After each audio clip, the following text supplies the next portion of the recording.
1차 시 스마트워크의 정의.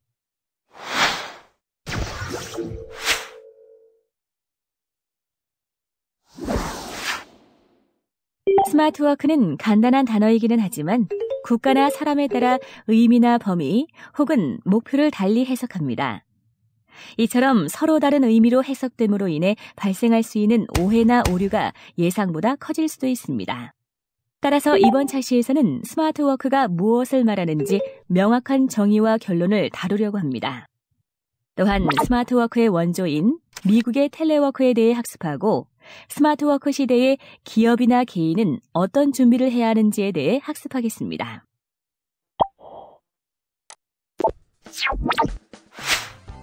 반갑습니다.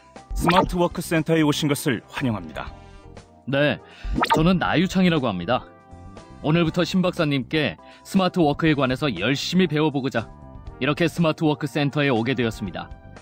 제가 열심히 배워서 후배들에게도 스마트워크 교육을 해야 하는 막중한 업무가 있거든요.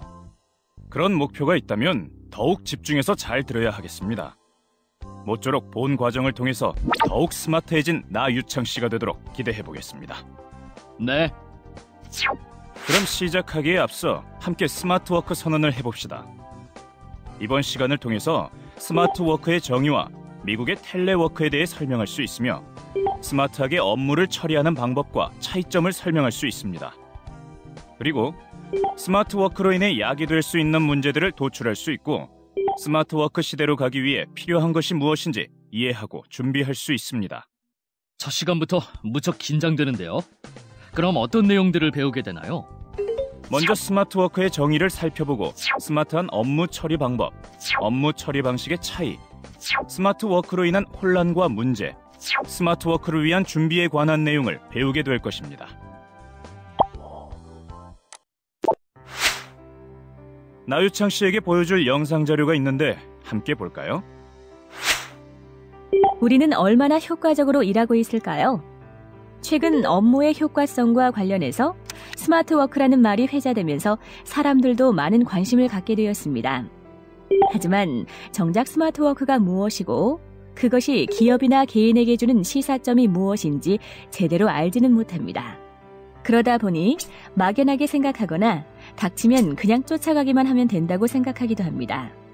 그래서 지금도 별다른 문제의식을 갖지 못하고 미리 준비하지도 않죠. 스마트워크 시대를 맞이하여 사람들은 단지 환경만 변하면 모든 것이 해결된다고 믿습니다. 하지만 스마트워크는 하드웨어적인 해결 외에도 소프트웨어적 해결책도 마련되어야 합니다. 왜 사람들은 스마트워크라는 단어는 익숙해하면서 그것이 무엇을 말하는지 정확히 알지 못할까요? 스마트워크의 올바른 정의는 무엇이며 그것을 어떻게 효과적으로 대비할 수 있을까요? 스마트워크 시대를 살아야 하는 개인들은 어떻게 해야 할까요?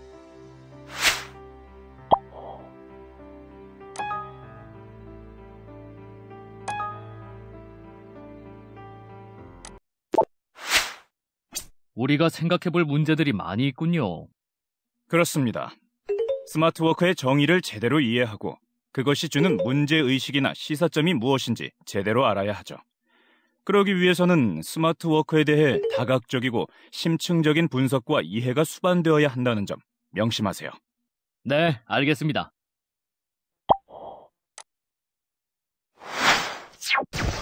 스마트워크의 정의.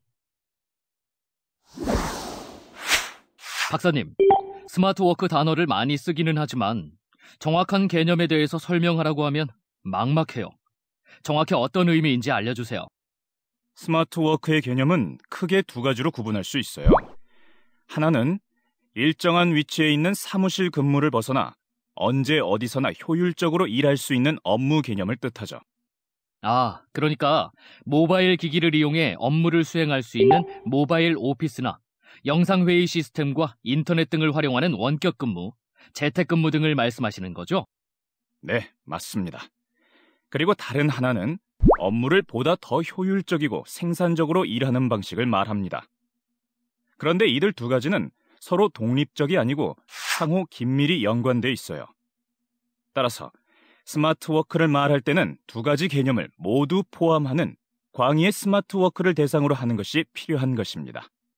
그럼 정리하자면 스마트 워크라는 개념은 사람들이 시간과 장소에 얽매이지 않고 집이나 이동 중 혹은 집과 가까운 장소에서 일하는 것이라고 할 수 있겠네요. 그리고 적어도 일주일에 하루 이상을 이렇게 근무하는 형태여야 합니다. 미래는 점차 지식, 정보와 사회로 이동하고 있고 인터넷과 정보통신 기술의 발달로 서로 다른 장소에 떨어져 있어도 마치 같은 장소에서 함께 일하는 것과 같은 환경과 효과를 얻을 수 있게 되었어요. 그것이 바로 스마트 워크가 구현된 사회라고 할 수 있겠네요. 그렇죠. 지금까지는 사람이 일정한 장소인 사무실 내에서 일을 하는 형태로 사무실 내에 있어야만 일을 할 수 있었습니다. 마치 사무실에 일이 존재하는 것처럼 말이죠. 이렇듯 사람과 사무실이 서로 분리된 형태였지만 앞으로는 사람과 일이 분리되어 있지 않고 같이 움직이는 시대로 접어들었다고 할 수 있어요.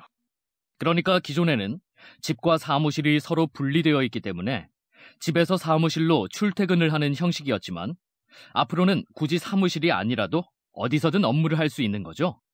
맞습니다.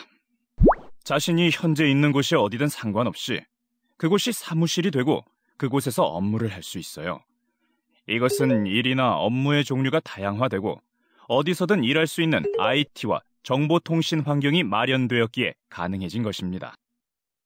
환경의 변화로 무엇이 바뀌었나요? 이런 변화로 인해 사람들이 고정되어 있는 직장이 아니고 언제 어디서든 일할 수 있는 이동성과 유연성을 가진 직업을 선택하고 취업이 아닌 자신만의 직업을 가지거나 독자적으로 전문성을 살릴 수 있는 창업하는 문화가 활성화되고 있어요. 스마트 워크가 창업하는 사람들에게도 도움이 되나요? 물론입니다. 스마트 워크는 회사에 속한 사람들도 해당되지만 1인 창조기업처럼 사무실 없이 임의의 장소에서라도 부가가치를 창출할 수 있는 사람에게도 매우 중요한 업무 방식이 되었어요. 스마트 워크와 같은 개념은 전혀 새로운 것은 아닙니다. 예전에, 그러니까 10여 년 전 유비쿼터스라는 단어를 들어보셨죠? 네, 10년 전이라면 오래 전이긴 한데 그때도 그런 말이 있었죠. 유비쿼터스 시대가 왔다고 했을 때에도 원격 근무가 거론되었지만 당시에는 인터넷과 IT 환경이 지금과는 차이가 있어 현실화되지 못했습니다. 하지만 지금은 전국 어디에 있든 인터넷 연결이 가능하고 손안의 컴퓨터로 불리는 스마트 기기들이 보편화되어 본격적인 스마트 워크 시대를 열게 된 것이죠.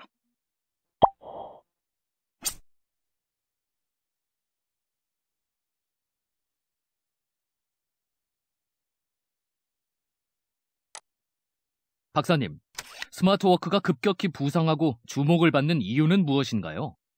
기업 환경의 급격한 변화 때문이기도 하지만 인터넷과 디지털 환경의 진보가 더욱 큰 영향을 주고 있죠. 스마트워크는 사무실이 아닌 서로 다른 지역에서 함께 일하는 것도 중요하지만 동시에 사무실 내에서 함께 일하는 경우에도 중요해요. 같은 사무실에서 일을 할 때도 중요하다고요? 예를 들어 정보와 자료를 공유하고 업무 문제를 창의적으로 해결하고 올바르고 신속한 의사결정을 하고 구성원들 간의 인간관계와 의사소통을 원활히 하는데 스마트워크의 개념과 방법이 적용되는 것입니다. 하지만 스마트워크의 중요성은 글로벌화되면서 더욱 큰 힘을 발휘합니다. 우리 기업들의 업무는 더욱 글로벌화되어 해외 지사나 공장들이 설립되어 장소와 시간을 초월하여 24시간 소통하고 일해야 합니다. 즉, 24시간 내내 서로 연결되어 있어야 하죠. 이것을 가능하게 만드는 것은 무엇일까요? 그건 바로 인터넷이겠죠. 인터넷만 연결되어 있다면 먼 해외라도 쉽게 소통할 수 있잖아요. 네, 맞습니다. 최근에는 스마트 기기의 등장과 보편화로 언제 어디서든 서로 연결될 수 있죠. 스마트 기기가 손안에 들어오기 전에는 사무실이나 가정에서처럼 컴퓨터가 있는 장소에서만 서로 연결되고 일을 할 수 있었지만 스마트 기기가 있다면 사무실이나 가정이 아니라도 전 세계에 있는 누구와도 연결하여 일할 수 있게 된 것입니다. 그렇다면 스마트 워크에서 중요한 것은 바로 실시간으로 연결되어 함께 일을 한다는 건가요? 스마트 워크에서 중요한 개념 중 하나는 단지 사람들이 인터넷이나 클라우딩 컴퓨터를 통해 자료와 정보를 공유하는 차원이 아니고 같은 시간에 서로 다른 지역이나 국가에 있는 사람들끼리 온라인에서 실시간으로 연결되어 협업을 할 수 있는 개념으로 확장되고 있습니다. 이것을 온라인 실시간 협업이라고 말하는 것입니다. 자, 그럼 스마트워크가 가지고 있는 특징에는 어떤 것들이 있는지 한번 정리해 볼까요? 빈칸의 내용을 작성해 보세요.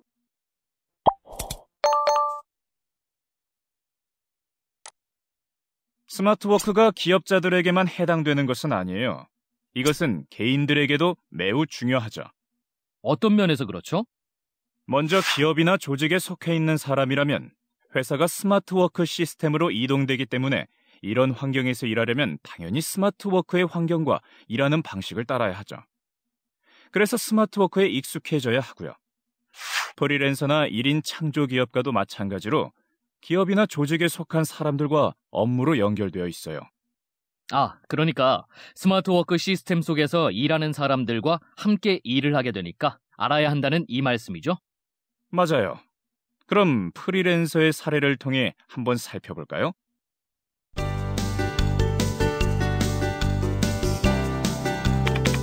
프리랜서가 기업 고객으로부터 프로젝트 의뢰를 받아 진행하게 되었습니다. 일정 시점이 되어 고객에게 진척 결과를 보고하거나 전달하는 경우 대부분은 직접 만나서 진행합니다. 그런데 고객은 이미 스마트워크 방식으로 일하고 있었고 마침 고객이 외국에 출장 중이라면 그에게 어떻게 보고할 수 있을까요?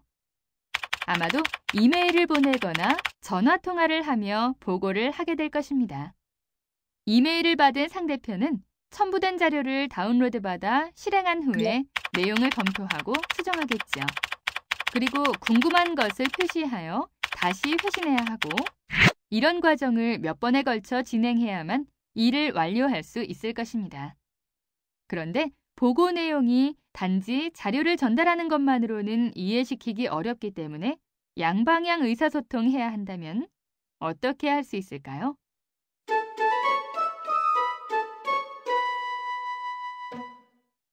이처럼 스마트워크 방식에 익숙하지 않으면 아무런 방법이 없게 됩니다.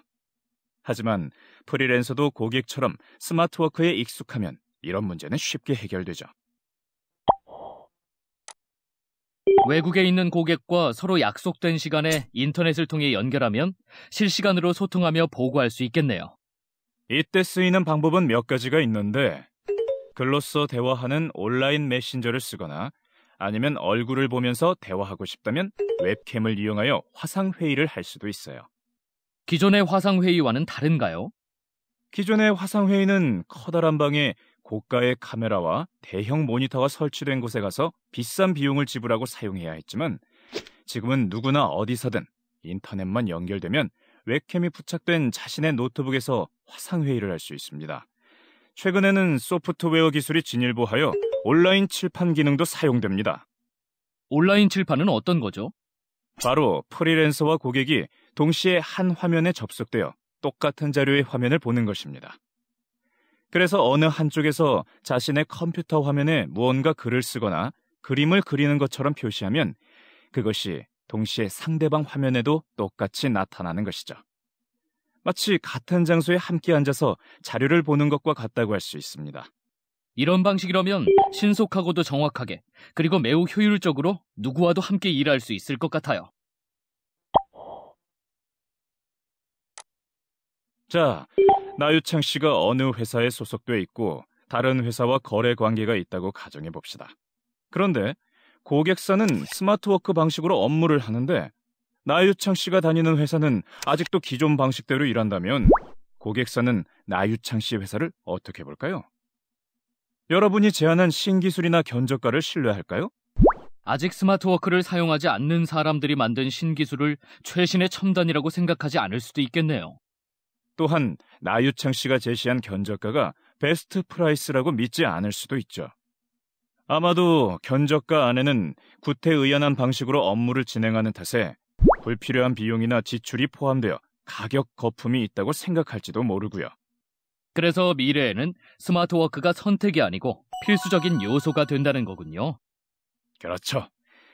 이제는 스마트워크를 배우고 자신의 것으로 익혀야 합니다. 비록 여러분이 속해 있는 회사나 조직이 스마트워크에 대해 아무런 관심이나 움직임이 없다고 해서 여러분도 손을 놓고 있으면 안 됩니다. 개인적이라도 스마트 워크를 배우고 체득화해야 하죠. 회사에서 스마트 워크를 도입한다면 전 이미 준비된 사람으로 남보다 더욱 많은 기회를 잡을 수 있겠죠?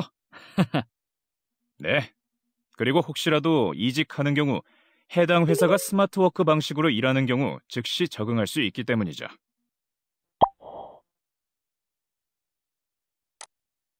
박사님, 궁금한 게 있는데 스마트 워크 개념은 어디서 생겨나게 된 건가요? 스마트 워크 개념은 미국에서 시작되었고 텔레워크라고 부릅니다. 1877년 보스턴에 소재한 보스턴은행에서 근무하던 직원이 집에 있으면서 은행 일을 해야 했는데 이때 집에 설치된 전화기를 사용하여 교환원을 통해 회사에 있는 사람과 업무를 진행했던 것이었죠. 아, 그래서 텔레워크라고 부르는 거군요. 네. 그 후 스마트워크로 진화됐는데 미국에서는 아직도 텔레워크라 부르며 이것은 사무실이 아닌 제3의 장소에서 일하는 방식을 말해요. 따라서 스마트워크의 개념 중에서 원격 근무만을 의미하지 온라인 실시간 협업에는 해당되지 않는 것입니다. 아, 그리고 미국에는 텔레워커와 함께 사용되는 용어로 텔레커뮤터가 있어요. 텔레커뮤터는 어떤 건가요? 텔레워커는 일주일 내내 사무실에 출근하지 않고 집에서만 근무하는 것을 말하고 텔레커뮤터는 일주일에 1회 이상 사무실에 출근하지 않고 집에서 일하는 사람을 말합니다. 즉, 전일 재택 근무자는 텔레워커이고 부분 재택 근무자는 텔레커뮤터라고 할 수 있죠. 미국에는 이런 텔레워커나 텔레커뮤터가 많은가요? 미국에서 조사한 통계 자료를 보면 텔레워커의 비율은 전체 인구 대비로는 5.24%, 활동 인구 대비로는 8.67%이며 계속적으로 증가하고 있는 것으로 나타나고 있어요. 우리나라보다 산업화와 현대화가 더욱 빨리 시작된 미국에서 텔레워크의 개념이 출발한 이유는 현대 사회가 안고 있는 다양한 문제점들을 이미 오래전부터 겪고 있기 때문이죠. 우리나라는 미국이 수십 년 전부터 경험한 것들을 최근에 경험하기 시작한 셈입니다. 그럼 산업화와 근대화로 인해 발생하는 문제점들에 대해서도 살펴보세요.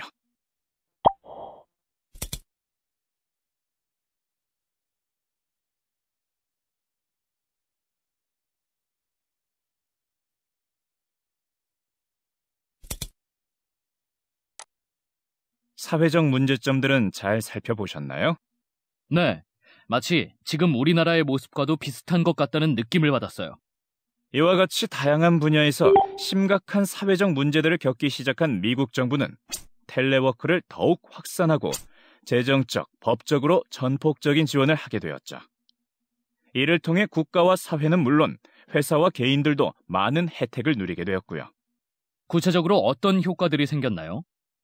생산성이 증가되고 사무실 유지비도 절감되었죠. 또한 직원들의 출퇴근 관리 문제도 해소되면서 탄소 배출 감소와 교통량 감소가 이루어지고 결국 회사의 임금 대비 이익이 증가하게 됐습니다.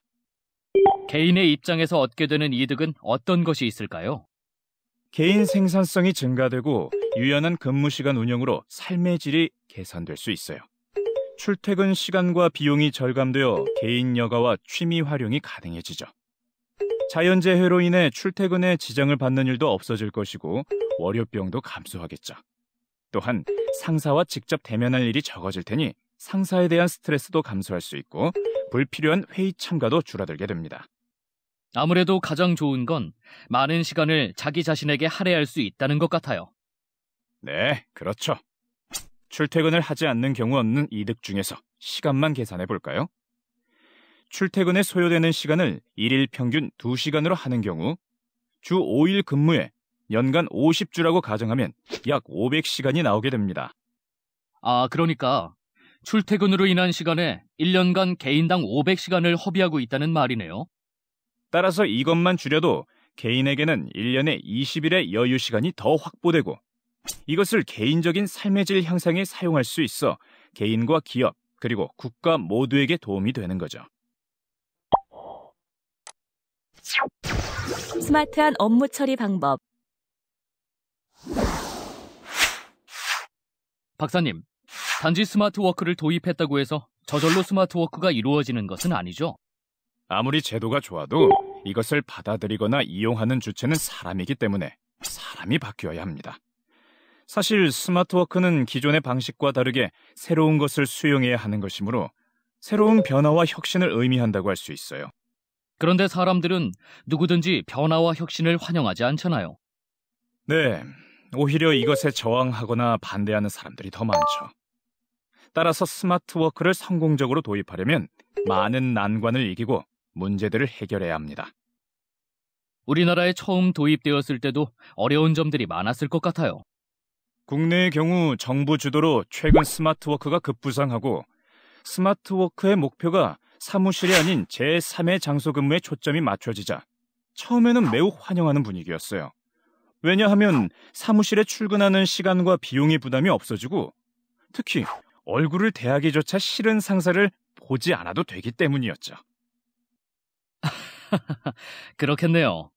그리고 여기저기서 참가를 독려하는 불필요한 회의에도 시간 낭비를 하지 않아도 되기 때문이었죠. 하지만 반대로 불안감도 증폭되기 시작했어요. 대면하여 일하는 문화와 방식에 익숙한 사람들이 사무실에 출근하지 않는 것으로 인해 회사에 대한 소속감이 감소되고 자신이 일하는 모습을 보여주지 못하기에 회사나 상사로부터 일하는 것에 대한 인정을 제대로 평가받지 못할 것이라는 불안감 때문이죠. 아, 그럴 수도 있겠어요. 그럼 어떻게 해야 하죠? 따라서 스마트워크가 성공적으로 도입되고 정착되려면 스마트워크를 단지 제도적으로 도입하는 차원이 아니고 사람들에게 새로운 생각과 자세, 그리고 일하는 방식을 갖게 만들어야 합니다. 어떤 방법이 있을까요? 먼저 사람들의 입장에서는 스마트하게 업무를 처리하는 방식이 중요해요. 스마트워크에 대해 업무적인 측면에서 접근하는 거죠. 예를 들어 스마트워크를 위한 다양한 소프트웨어와 툴을 개발하여 제공하는 IBM은 수많은 고객들을 상대하고 있어요. 그래서 스마트워크에 대한 경험과 노하우를 축적하고 있죠. IBM의 전략에 대해서도 알려주세요. IBM은 스마트하게 일하기 위해 필요한 항목을 역동성, 협력성, 그리고 연결성으로 정리했습니다. 먼저 역동성이란 사람들이 새로운 스마트 업무 환경 변화에 신속히 적응하는 능력을 말하며, 협력성은 조직 내외부의 자원을 모아 통찰력을 공유하고 문제를 해결하는 능력을 말합니다. 마지막으로 연결성이란 시간, 거리 또는 조직적 경계에 관계없이 정보에 접근할 수 있는 능력을 뜻합니다. 그럼 이것을 사람, 프로세스, 정보의 관점에서 정리한 것도 살펴보세요.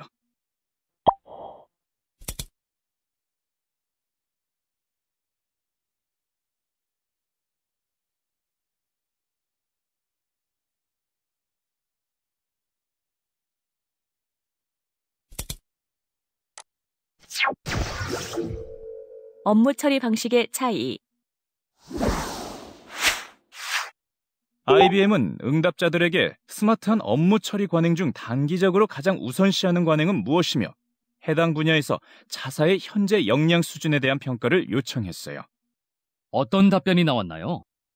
이 중에서 사람을 중심으로 하는 관행 중 중역들은 전통적인 경계를 벗어나 신속한 기술 역량 구축과 협업 수행에 대한 필요성을 가장 강하게 느끼고 있지만 오히려 이들 두 영역의 역량 수준이 가장 낮다고 답했죠.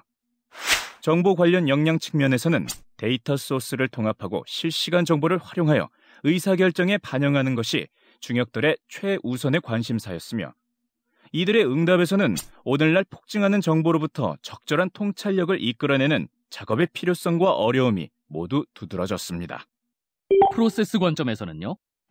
요건 변화에 따라 업무 프로세스를 자동으로 재구성하는 능력에 가장 높은 가치가 부여됐어요. 하지만 이 부분은 현재 해당 조직의 역량 수준이 가장 낮다는 평가를 받았죠. 프로세스 우선순위 목록에서 두 번째를 차지한 것은 특정 프로세스 내에서 협업 수준을 향상시키는 것으로 나타났습니다.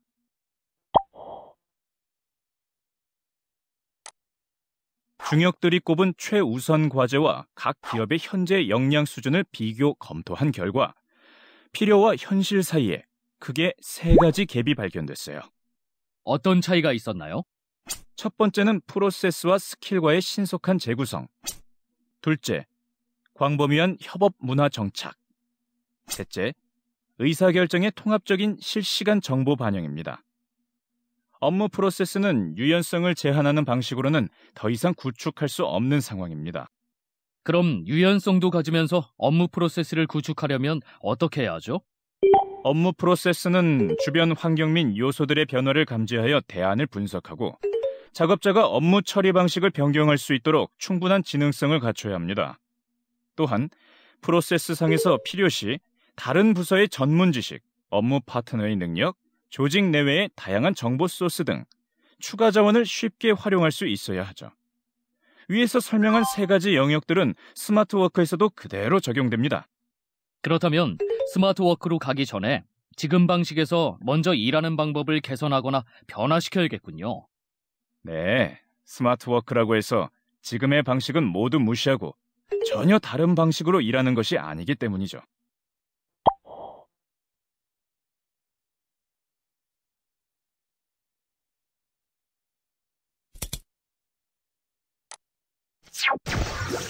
스마트워크로 인한 혼란과 문제. 미국의 텔레워크가 단지 집에서 근무하는 것만이 아니고 모바일 워크나 스마트워크 센터 같은 스마트워크의 개념을 포함하기는 하지만 주로 재택근무에 초점을 맞추고 있다고 앞서 말씀드렸었죠? 네, 이에 반해 우리나라의 스마트워크는 재택근무보다는 스마트워크 센터에서 일하는 것에 주안점을 두고 있고요. 국내에서 스마트워크가 각광을 받아 가속도를 내고 있는 배경에는 정부나 기업 모두의 필요와 위기의식에 대한 공감대를 이루고 이에 대한 해결이 절실히 필요하다고 판단했기 때문이에요. 정부와 기업에서는 스마트워크가 왜 필요하다고 생각하나요? 정부 입장에서는 경제적, 사회적, 국제적 이해 등이 광범위하게 걸려있고 기업에게는 사무실 유지에 따른 경비 절감이나 인재들을 잡아두고자 하는 니즈가 있죠.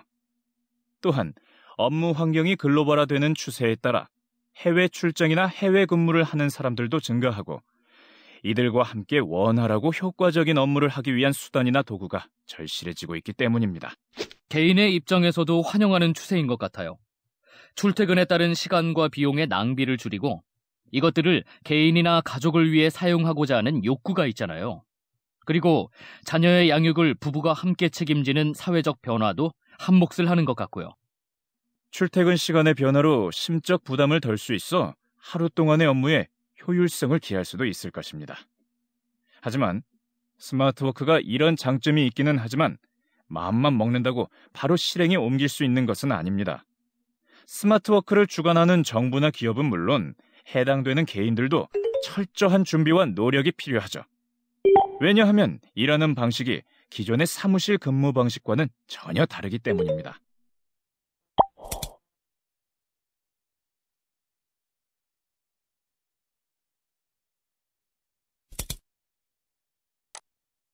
박사님, 스마트워크로 인해 발생할 수 있는 문제점에 대해서도 한번 짚고 넘어가야 될 것 같습니다. 우선 커뮤니케이션 부재로 인해 효율성이 저하될 수 있고 24시간 업무에 신경을 써야 하기 때문에 개인 생활에 심각한 피해를 줄 수 있어요. 그리고 사람들이 인식을 먼저 바꾸기도 전에 정부 주도로 적용을 하게 되어 일방통행식 전달이 될 수도 있죠. 언제 어디서든 업무를 할 수 있다면 정말 스마트워크라는 건 개인의 시간과 여가를 빼앗는 애물단지가 될 수 있을 것 같아요. 자, 그럼 발생 가능 문제점에 대한 자세한 내용은 각 항목을 클릭해보세요.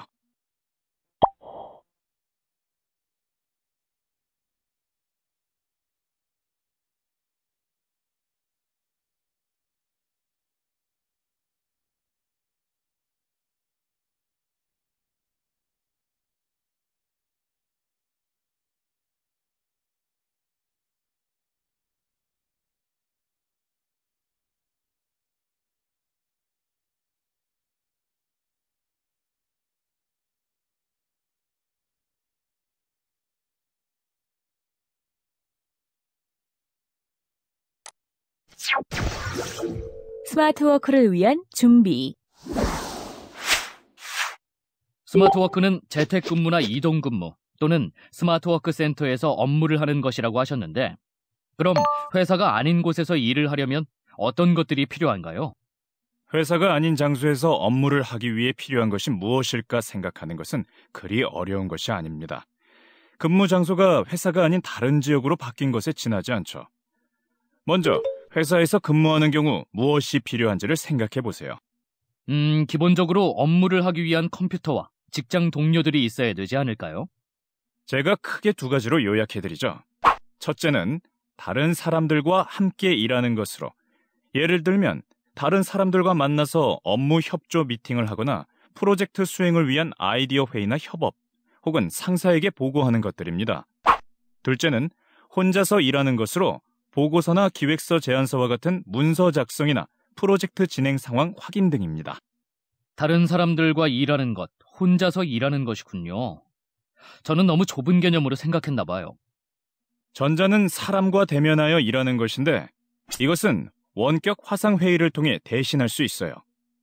그래서 스마트 워크 센터에 갖추어야 할 도구로 원격 화상회의룸이 필수적으로 거론되는 것입니다. 후자는 사내에 연결된 인트라넷에 접속하여 일하게 되는데 인트라넷 접속은 다른 지역에 있더라도 인터넷을 통해 접속할 수 있어요. 그렇다면 스마트 워크 센터에는 단지 원격 화상회의룸만 갖추면 충분할까요? 그렇지는 않을 것 같아요. 스마트 워크 센터에서 일하는 경우 대면으로 만나서 함께 일을 할 수 없기 때문에 관련된 사람들이 모여 함께 제안서를 작성하거나 수정하는 것이 어렵잖아요. 그 문제를 해결하기 위해서 원격으로 함께 작업할 수 있는 도구가 필요한데 그것이 바로 온라인 협업 도구입니다.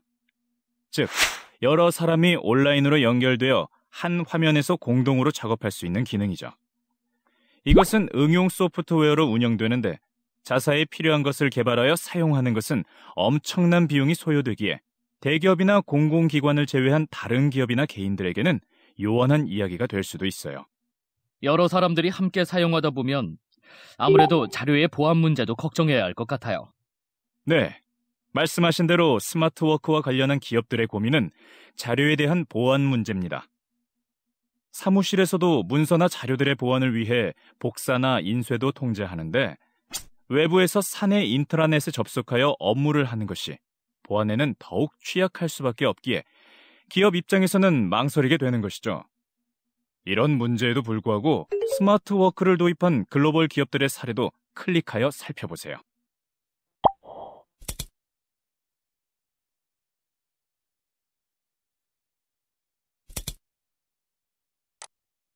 박사님, 원격 근무를 위해서는 온라인을 통한 연결이 필요한데 지금의 IT 환경은 윈도우 기반의 컴퓨터로 사용하는 시스템이잖아요. 네, 스마트폰이나 스마트 기기를 통해 연결하는 것은 전혀 상황이 다르죠. 그래서 이런 기기들을 통한 연결을 하려면 새로운 인터페이스 방법이 개발되어야 하고 여기에는 시스템이나 프로그램 개발에 필요한 엄청난 금액의 추가 비용이 발생하는데 자금 여력이 풍부한 대기업이나 공기업은 문제가 없지만 중소기업이나 영세기업 혹은 1인 창조기업들은 접근에 장애가 됩니다. 자금이 문제라니. 그럼 해결 방법이 없는 건가요? 이런 문제를 해결할 수 있는 방법들은 주변에 얼마든지 있어요. 예를 들면 구글 크롬 환경 아래에서 사용되는 다양한 온라인 협업 도구들과 윈도우 OS에서 실행되는 다양한 도구들도 있죠. 중소기업이나 개인들은 이것을 활용하면 원격 협업이 가능하며 무료로 활용할 수 있어요. 물론 무료 계정인 경우 사용 기능에서 유료에 비해 약간의 제약이 있지만 사용에 큰 불편이 있는 것은 아니에요. 만약에 조금 더 다양한 기능이 필요하다면 유료 계정으로 업그레이드하면 됩니다. 결국 우리들에게 필요한 것은 이런 도구들을 제대로 사용할 수 있는 기본적인 사용법과 응용 방법을 익히는 것이겠네요. 물론 여러 가지 도구들의 사용법을 익히는 것은 사용자가 시간과 노력을 투자하여 자발적으로 익히고 잘 사용할 수 있는 수준까지 개발하는 것이 좋습니다. 미국의 경우 초등학교 교실에서 학생들이 각자의 노트북을 가지고 인터넷을 통해 다른 학생들과 온라인에서 협업 도구를 이용하여 함께 소통하고 작업하는 것을 가르치고 연습한다고 합니다. 교사가 일방적으로 가르치는 것이 아니라 학생들끼리 온라인상에서 의견을 주고받거나 더 좋은 아이디어를 찾는 과정을 통해 협업과 창의성이라는 두 마리 토끼를 동시에 잡고 있는 것이죠. 우리나라에서도 이런 교육이 하루빨리 이루어져야겠어요. 그래야 선진국에 뒤지지 않고 온라인에서 협업하고 창의성도 극대화시킬 수 있잖아요. 또 다른 이유로 어린 학생들이 사회에 진출하는 시기가 되면 아마도 스마트워크는 모든 조직과 계층에서 광범위하게 사용될 것이고 학생들은 자연스럽게 이에 대한 준비와 훈련을 받는 것입니다.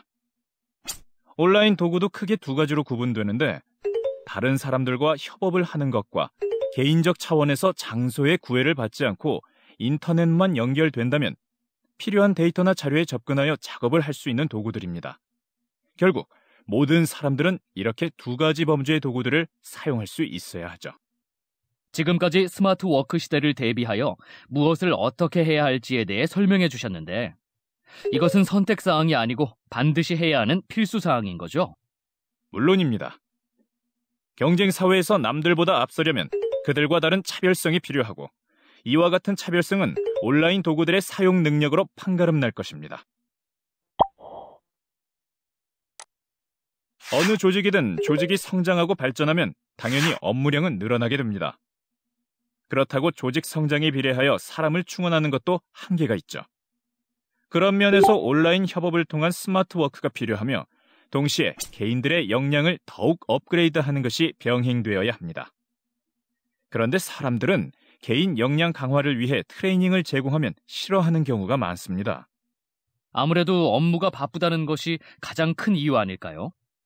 하지만 이런 사람들이 놓치고 있는 것이 하나 있는데 개인 역량이 강화되면 가장 큰 혜택을 받는 대상은 바로 자신이라는 점입니다.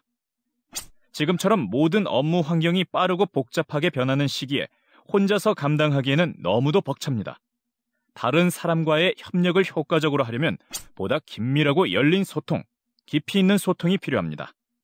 사람들이 스마트하게 일할 수 있으려면 협업을 통해 업무를 수행하는 능력과 스킬이 필요한 거군요.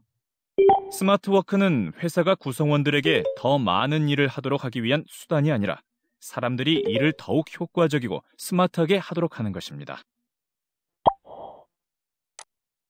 나유창 씨는 사람이 많이 모여서 일을 하면 업무 성과나 효과도 비례한다고 생각하나요?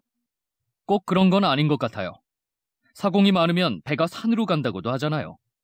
무엇보다 중요한 것은 여러 사람들 사이에 시너지 효과가 나도록 만들고 집단 지성이나 집단 창의성을 극대화해야 한다는 거예요. 그러기 위해서는 구성원들 간의 긴밀하고 깊이 있는 소통이 이루어져야 하며 업무를 보다 효과적이고 빠르게 할 수 있는 도구들이 필요해요. 그리고 실제로 협업을 잘할 수 있는 능력을 극대화시켜야 하죠. 그럼 각 항목을 클릭해서 내용을 살펴보세요.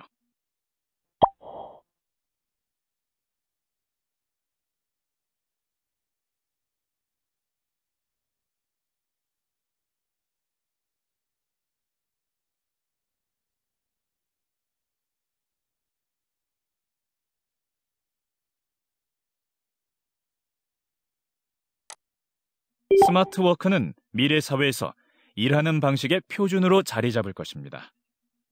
표준이라는 말은 대부분의 회사나 조직 혹은 개인들이 스마트워크로 일을 해야 한다는 이야기입니다.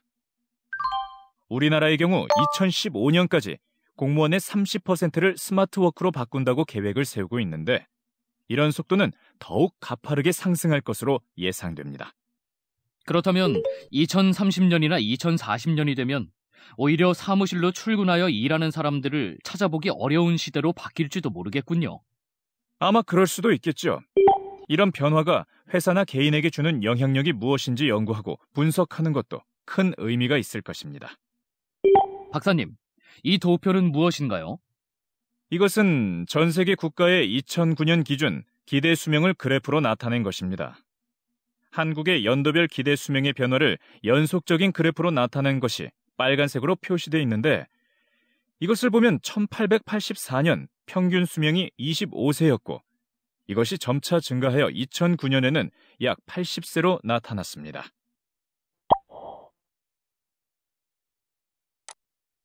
현재를 기준으로 은퇴 연령은 54세이고 기대 수명은 80세입니다. 그렇다면 지금 은퇴하는 사람들은 앞으로 25년은 더 생존하게 될 겁니다. 그런데 25년이 지나는 동안 기대 수명은 더욱 가파르게 상승할 것으로 예상되어 아마도 이들은 90에서 100세까지 살 수도 있을 것입니다. 이것이 새로운 문제를 이야기하고 있습니다. 은퇴 이후에는 아무래도 돈을 벌기가 힘든데 그 기간이 더욱 길어지겠네요. 은퇴자들의 생활을 보장해주는 연금이나 퇴직금에만 의존하기에는 재정적으로 턱없이 부족합니다. 이들이 회사나 사회에서 일했을 때를 돌이켜봅시다. 그들은 분명 자신이 속했던 조직 내에서 고급 관리자나 리더로서 능력과 역량을 활발히 펼쳤을 것입니다. 그런데 퇴직을 하자마자 그런 능력과 역량은 무용지물이 되어버리는 경우가 많은 것 같아요. 퇴직자를 받아주는 기업이나 재취업되는 경우는 하늘의 별 따기처럼 힘들고요.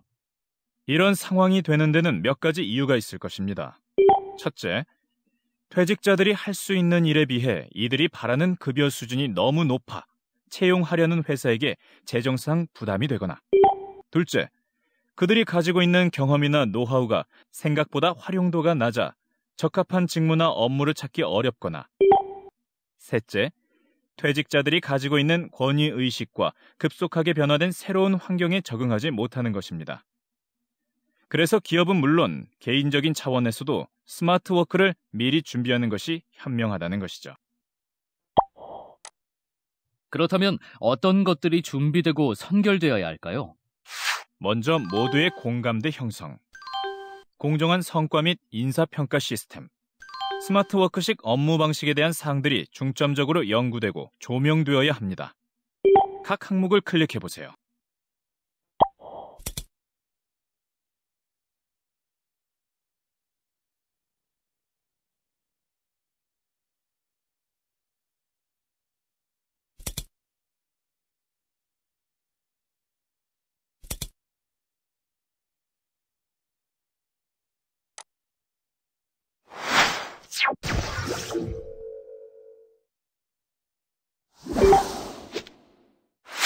오늘 학습은 잘 마치셨나요? 그럼 전문가와 만남의 시간을 가져봅시다. 스마트워크 시대를 맞이하여 우리들은 무엇을 어떻게 준비해야 하나요? 네, 여러분은 본 과정의 첫째 차시를 학습 중인데요.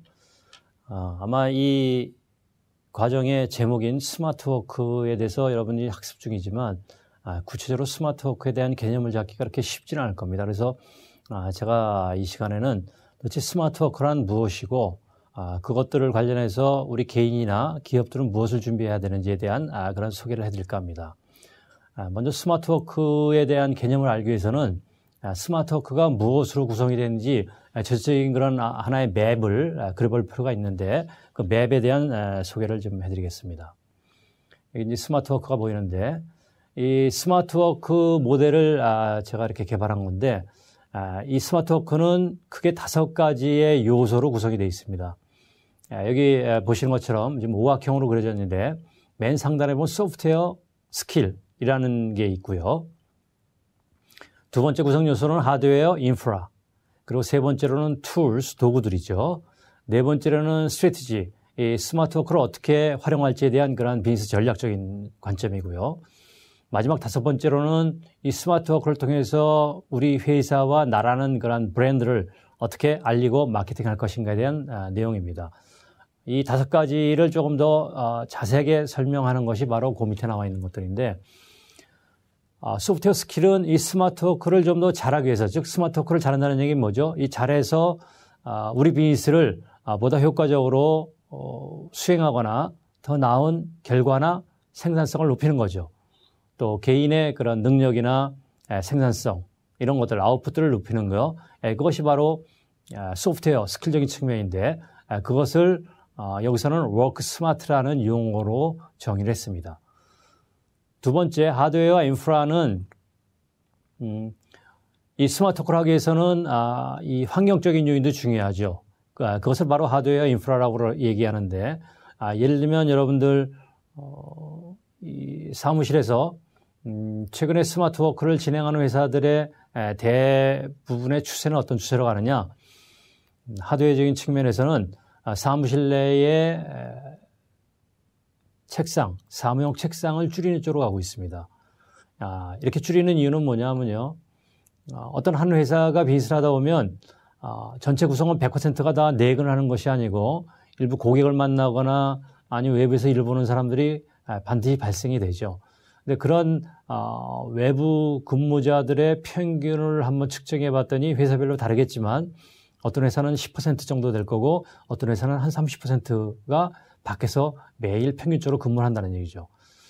만약에 30%의 인원이 밖에서 근무한다면 그 30% 인원에 해당되는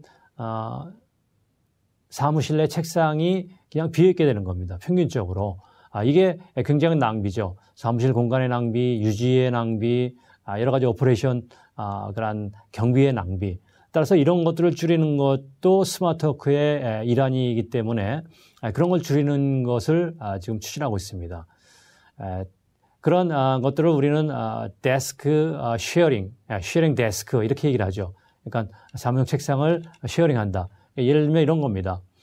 30%를 제외한 70% 인원은 내근을 하기 때문에 그중에 핵심적으로 전혀 외근을 하지 않는 내근, 코어 핵심 인원들이 있을 겁니다. 그래서 그 인원이 50%고 나머지 50% 중에 평균적으로 30%가 외근을 한다. 그러면 외근을 하는 전체 50% 대상자 중에 20%는 평균적으로 내근을 한다는 얘기거든요. 그러면 50대 항상 내근을 하는 50과 외근을 하나 하지만 그 중에서도 내근을 하는 20% 그리고 항상 외근을 하는 30% 이렇게 5대 2대 3으로 나눠지겠죠. 그러면 사무실의 배치를 어떻게 하고 있느냐. 50%는 외근할 일이 없기 때문에 그 사람들의 사무실은 지금처럼 고정되어 있는 자기 데스크를 갖게 됩니다. 그에 반해서 나머지 외근하는 50% 대상자 중에 20% 내근을 하게 되는 20%를 위한 데스크만 사무실 내에 배치를 하고 있죠.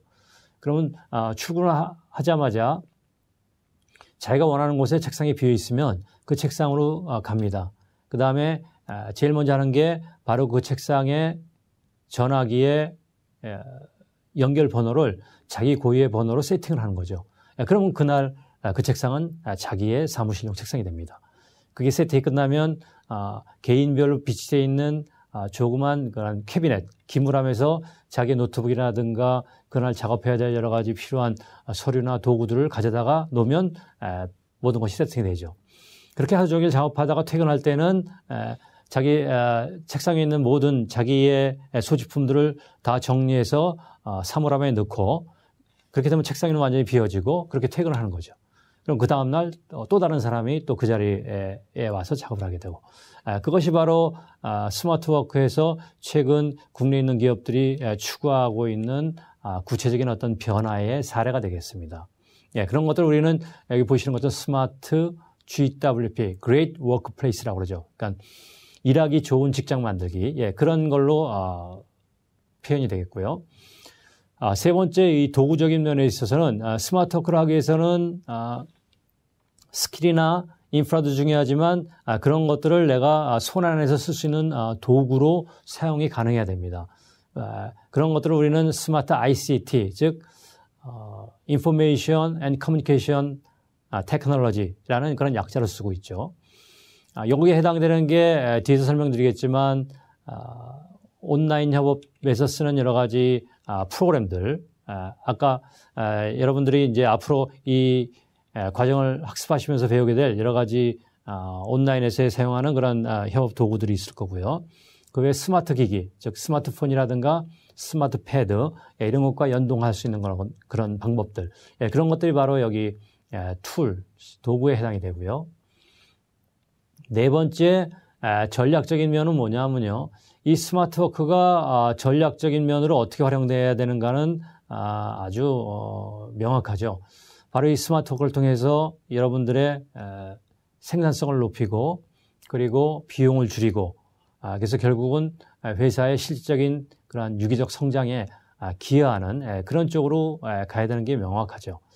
그러기 위해서는 이 스마트워크를 비즈니스적인 측면으로 어떻게 전략화시켜야 될까가 중요하고 특히 여기서 얘기하는 그 스마트 네트워킹은 뭐냐 직원들 간의 네트워킹을 물론이거니와 외부 고객이나 또 다른 이해관계자와의 네트워킹 그런 것들을 좀 전략적으로 유기적으로 연관시켜서 사용하는 그런 방법들이 네 번째 해당이 되겠습니다. 맨 마지막 브랜딩은 이 스마트워크를 통해서 기존 방식처럼 우리 회사를 어떤 그 매체라든가 이런 걸 통해서 우리 회사를 알리고 마케팅을 하는 차원이 아니고 이제는 SNS라든가 소셜 네트워크와 같은 그러한 도구들이 일반화되어 있고 오히려 그런 도구를 통해서 많은 사람들이 서로 소통을 하고 그리고 마케팅을 하고 있는 그러한 추세입니다. 여기에 맞추어서 이 스마트워크도 우리 회사, 우리 브랜드 또 우리 개인이라는 그런 가치들을 브랜딩을 어떻게 할 것인가에 대한 것이 바로 이 5번째 브랜딩이 되겠습니다. 이것들을 조금 더 구체화시킨 게 바로 여기에 보여지는 이 편인데요. 메뉴에 이제 상위에 스마트워크라는 게 있고요. 그다음에 그 밑에 이제 아까 설명드린 5가지의 그런 영역이 있습니다. 워크 스마트, 스마트 GWP, 스마트 ICT, 스마트 네트워킹, 그 다음에 마지막으로 스마트 마케팅 이렇게 있습니다. 먼저 워크 스마트가 이 스마트워크에서 가장 큰 비중을 차지하는데요. 요즘 아마 여러분들이 스마트워크라는 말과 함께 워크 스마트라는 그런 단어도 귀에 익을 겁니다. 근데 많은 분들이 워크 스마트와 스마트워크의 구분을 못한 채 혼용해서 쓰고 있습니다. 네, 이 기회에 이제 이 두 개의 단어의 명확한 정의를 한번 좀 알려드릴까 하는데요. 스마트워크는 워크 스마트를 포함하는 광의의 개념이다라고 이해하시면 될 거고요. 워크 스마트는 스마트워크의 그 5가지 영역 중에 한 영역이다. 이렇게 이해하시면 됩니다. 특히 이 워크 스마트는 아까 설명드리신 것처럼 소프트웨어와 스킬에 대한 내용이기 때문에 우리들이 비즈니스를 할 때 필요한 여러 가지 비즈니스 역량, 비즈니스 스킬 이런 것들을 망라하는 게 워크 스마트인데요. 그래서 이 워크 스마트를 이 하단에 보시는 것처럼 6가지로 조금 더 세분화시켰죠. 그 하나하나가 바로 스마트 띵킹, 그 다음에 워킹, 스마트 컬처, 그 다음에 스마트 리더십, 그리고 스마트 잡 앤 탤런트, 그리고 마지막으로 스마트 러닝 앤 티칭 이렇게 6가지의 카테고리로 나눴습니다. 이 각각 카테고리마다 해당되는 비즈니스 스킬들이 있는데요. 그것들은 요 뒤에 좀 설명을 드릴 거고요. 그 다음으로는 이제 2번째 스마트 GWP는 아까 설명드린 것처럼 유연 근무제, 유연 근무제는 시간, 그 다음에 공간, 장소 이렇게 크게 3가지로 나눕니다. 먼저 조금 전에 여러분이 설명드리신 쉐어링 데스크제는 바로 스페이스, 사무실 내 스페이스를 유연하게 운영하는 그런 방식이 되겠고요. 두 번째 플렉시블 타임은 뭐냐면 근무 시간을 유연하게 가져가는 거죠. 예를 들면 출퇴근 시간을 자유롭게 자신들이 조정해서 쓴다든가 하는 것들이죠. 그러니까 보통 9시에 출근해서 6시에 퇴근하는 것이 아니고 오전에 자기가 개인적으로 좀 일을 봐야 되겠다 그러면 10시나 11시에 출근하고 대신 늦게까지 근무하고 아니면 새벽에 일찍 출근해서 오후에 늦게 퇴근한다든가 이런 것들이 바로 플렉시블 타임제고요. 마지막 플렉시블 플레이스는 뭐냐? 일하는 장소를 사무실로 할 것이냐 아니면 재택근무를 하느냐 혹은 모바일 근무로 웹에서 이동하면서 근무하느냐 그런 형태죠. 지금까지 설명드린 이 3가지 그 flexible space, time, place가 바로 스마트 GWP의 핵심이 되는 내용이죠. 이어서 3번째 스마트 ICT는 이제 기기에 대한 내용들인데 이제 툴이기 때문에 여기서는 이제 스마트 디바이스, 그러니까 스마트폰이라든가 스마트 패드 이런 것들이 바로 여기에 해당이 되고요. 2번째는 스마트 SNS를 해서 소셜 네트워크 시스템들, 그다음에 소셜 네트워크 서플라이어들, 이런 플랫폼 이런 것들에 대한 내용이 되겠고요. 그다음에 3번째로는 이 스마트워크를 통해서 어떻게 알리느냐, 즉 여러 가지 내용들 우리가 알리는 방법에는 기존에 이제 스토리텔링 방식을 많이 썼는데 여기서 이제 디지털 스토리텔링이라든가 혹은 UCC, User Created Content, 그래서 우리를 알릴 수 있는 홍보를 개인들이 혹은 사용자가 동영상으로 만들어서 유튜브라든가 이런 데 올리는, 그래서 효과적으로 일을 진행하는 그런 내용이 되겠고요. 마지막으로는요, 스마트 러닝 앤 티칭으로서 이것은 온라인 상에서 실시간으로 임의의 위치에 떨어져 있는, 물리적으로 떨어져 있는 사람과 협업을 할 수 있는 그러한 시스템이 되겠습니다. 네 번째 스마트 네트워킹은 바로 이제 전략적인 면과 관련이 있는데, 스마트 워크를 통해서 도대체 어떻게 우리 비즈니스를 더 성장시키고 발전시키느냐, 또 개인의 브랜드화를 하고 개인들의 그런 네트워크를 좀 더 확장하고 강화시키느냐에 대한 내용인데요. 그래서 이 스마트 네트워킹에서는 SNS나 소셜 네트워크, 요즘 또 많이 쓰이는 페이스북을 통해서 인맥을 확장하고 관리하고 그런 것들을 통해서 비즈니스에 조금 더 영향력을 줄 수 있는 그런 방법이 되겠습니다. 그리고 맨 마지막에 있는 스마트 마케팅은 바로 우리 브랜딩을 알리는 그런 방법인데, 이 브랜딩을 알리는 것은 요즘 많이 얘기되고 있는 그런 구전 효과라고 있죠. 그거를 이제 WM, Word of Mouth라고 그러는데, 입을 통한 그런 말을 전달하는 그런 내용이 되겠고요. 이 구전 효과는 왜 중요하냐면, 여러분들이 속해 있는 비즈니스나 여러분이 지금 하시고 계신 비즈니스가 확장이 되려면 가장 중요한 게 뭐냐? 여러분 비즈니스와 관련된 여러분들이 확보한 고객들이 로열티를 갖는 거죠. 여기서 말하는 로열티는 뭐냐? 경쟁사가 아닌 우리 내지는 우리 자사를 끝까지 선택하고 고수하고 우리를 지지해주는 그러한 것들을 로열티라고 얘기를 합니다. 따라서 앞으로 비즈니스의 성공 관건은 얼마나 많은 고객 로열티를 확보할 수 있느냐 아니냐에 따라서 달라질 수 있다는 것이죠. 따라서 이런 고객 로열티를 확보해서 그 로열티 고객을 통해서 구전 효과를 얻고 그래서 그것을 통해서 우리가 좀 더 많은 그런 비즈니스 성장을 가져올 수 있는 방법, 그것이 바로 스마트 마케팅이고, 그것을 할 수 있는 방법이 여기서 보여드리는 NPS라는 그런 개념입니다. NPS는 Net Promoter Score, 우리말로 번역하면 순추천 고객 지수의 약자인데요. 지금까지는 우리나라의 많은 기업들이 고객 만족 지수, CSI, Customer Satisfaction Index라는 것으로 이 비즈니스를 가늠하고 그 지수에 의해서 각 회사들의 어떤 그 순위라든가 이런 걸 측정하고 평가를 했는데, 글로벌 기업들은 더 이상 고객 만족도는 의미가 없다. 즉, 회사가 성장하고 고객들의 로열티, 충성도를 이끌어내는 데는 전혀 무관하다는 것들을 확인했습니다. 그래서 글로벌 기업들은 지금 고객 만족도에서 탈피해서 순추천 고객 지수 쪽으로 대대적으로 이동하고 있고, 그것이 지금 굉장히 활성화되고 있습니다. 이에 반해서 국내는 아직 NPS가 거의 알려지지 않은 그러한 황무지와 같은 그런 상황인데, 앞으로는 이 NPS 쪽이 아마 그런 면에서 우리나라에도 크게 도입되고 각광을 받으리라고 생각합니다. 이상 이제 5가지가 바로 스마트 워크에 대한 내용이 되겠습니다. 상세한 내용들은 이제 이 스마트 워크 과정에서 다른 16개 차시가 바로 지금까지 설명드린 이런 맵, 스마트 워크 맵에서 설명한 이 내용들을 다 포괄하고 있는 내용들입니다. 따라서 여러분들이 이후의 차시를 계속 학습하시면서 이 각각의 내용들에 대해서 조금 더 심층적이고 체계적인 그러한 이해와 학습을 하실 것이고, 그래서 이 학습이 모두 끝나면 스마트 워크가 무엇이고 그것들의 전체적인 그림이 여러분 머릿속에 그려질 것입니다. 결론적으로 말하면 이 스마트 워크가 여러분 개개인한테 주는 의미는 굉장히 여러 가지가 있는데, 그중에서 가장 중요한 것은 이 스마트 워크는 일시적인 유행이 아니고 미래의 비즈니스의 하나의 큰 축으로서 갈 수밖에 없다. 이것이 전문가인 저를 비롯한 많은 사람들의 견해입니다.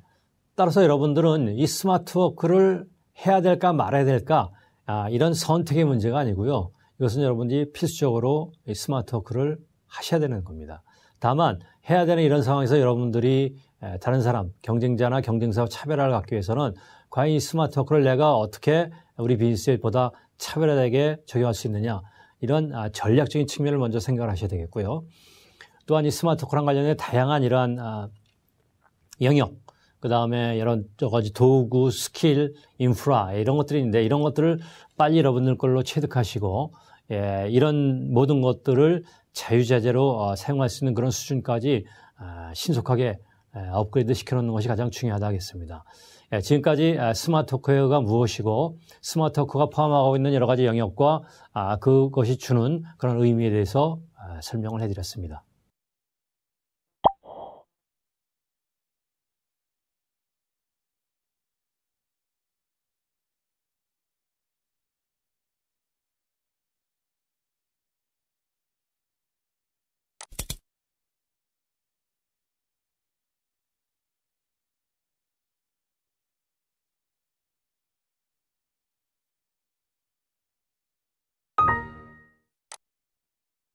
스마트워크는 기업과 개인에게 기회일까요? 아니면 위기일까요? 예, 그렇다면 이와 같은 스마트워크는 기업이나 우리 개개인들에게는 기회가 될까요? 아니면 위기일까요? 아마 여러분들은 이 질문에 대해서 사람마다 서로 다른 그런 생각과 입장이실 겁니다. 여기에 대한 제 답변을 드린다면 스마트워크는 대세라는 얘기죠. 즉 대세라는 얘기는 뭐냐? 이건 아무도 거스를 수가 없다는 얘기입니다. 이것이 대세인 한에 있어서는 이 스마트워크를 그렇다면 어떤 사람은 기회로 만들고 어떤 사람은 위기에 처할까요? 예. 그것은 아마 잠깐만 깊이 생각해 보면 자명해질 것입니다. 먼저 위기로 맞이할 수밖에 없는 사람들은 뭐냐? 스마트워크 자체를 배타시하고 이것을 거부하는 사람일 겁니다. 예를 들면 스마트워크로 앞으로의 모든 비즈니스의 형태가 다 스마트워크로 가는데 나는 이거를 받아들일 수 없어 라고 거부한다면 그것이 혼자 거부한다고 해서 그것을 하지 않아도 되는 그런 상황은 아니지 않습니까? 결국 이 스마트워크를 적극적으로 받아들이지 않고 이것들을 차일피일 미루거나 이 스마트워크를 본인의 것으로 만드는데 등한시하거나 게을리하는 사람들한테는 굉장히 큰 위기감으로 다가올 것이 자명합니다. 그에 반해서 위기로 만드는 사람들은 바로 이런 사람입니다. 이 스마트워크에 지금도 많은 급격한 변화와 발전들이 있는데 이런 것들을 그냥 수동적으로 따라가는데 급급하는 것이 아니고 그것들을 보다 적극적이고 그리고 선도적으로 스마트워크에 대해서 알아보고 그것들을 본인의 것으로 만들고 활용하고 하는 그런 과정이나 실행력을 통해서 선두에 서는 그런 사람에게는 굉장히 큰 기회가 될 것이라는 것입니다. 따라서 여러분들도 지금 설명드린 것처럼 스마트워크에 대해서 좀 더 많은 관심과 그리고 스마트워크를 내 것으로 만들려고 하는 그런 시간적 그다음에 노력의 투자 이런 것들이 반드시 필요하다겠습니다. 따라서 이 과정에 여러분들이 참여하셔서 시작을 하셨으니까 나머지 이어지는 16차 전체 차시에 대한 과정들을 잘 학습하신다면 여러분들이 이 과정을 마치는 그 시점에서는 아마 스마트워크에 대한 모든 것들을 다 이해하실 거고 여러분들 것으로 충분히 활용할 수 있는 그런 단계로 업그레이드 되리라 기대가 됩니다. 여러분들 열심히 학습하시고 좋은 결과를 얻기 바랍니다. 그럼 오늘 배우신 내용 가운데 궁금한 것이 있으면 전문가의 페이스북이나 트위터를 통해 질문해 주세요. 지금까지 배운 내용을 퀴즈를 통하여 확인해 보도록 하겠습니다. 그럼 시작해 볼까요?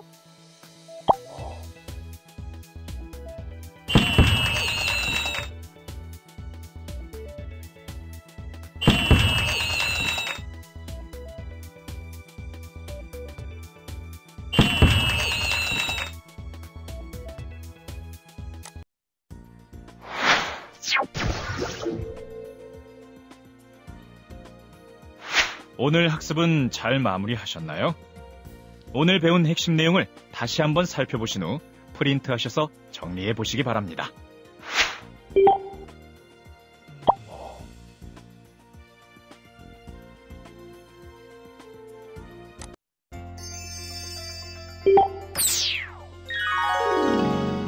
다음 시간에는 국내외 스마트워크 현황에 대한 내용을 알아보도록 하겠습니다. 수고하셨습니다.